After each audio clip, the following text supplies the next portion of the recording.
Here are 4 reasons why you need to stop mopping your floor with regular dish soap. Number 1 on the list, it leaves a sticky residue. You can hear this. My fingers stick to the floor.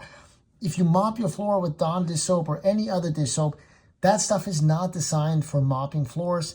Therefore, it will leave a sticky residue behind because it doesn't properly rinse. That'll attract dirt, dust on your floors. It makes it sticky. And over time, again, you'll notice footprints and stuff. So don't do it.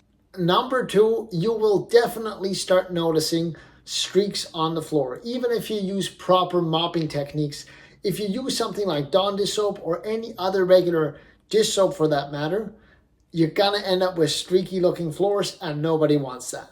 Number 3, and we see this all the time, where people try to mop their own home using dish soap, the more they do it, the worse it gets, because it builds up over time. Every time it leaves a little bit of that residue behind, and the floors look really bad. I've even walked into a house where a customer asked me what they can do where your footprint is left as you're walking. That is how much foam film they have on their floor from using Dawn dish soap to mop the floors. And number 4, you gotta be careful you use chemicals for what they're meant to do.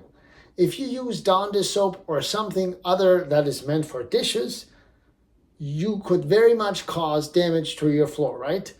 The chemicals that are in dish soap are probably not meant for certain types of flooring. So if you use dish soap just to mop your entire house, over time you can definitely cause damage. So that is the 4th point.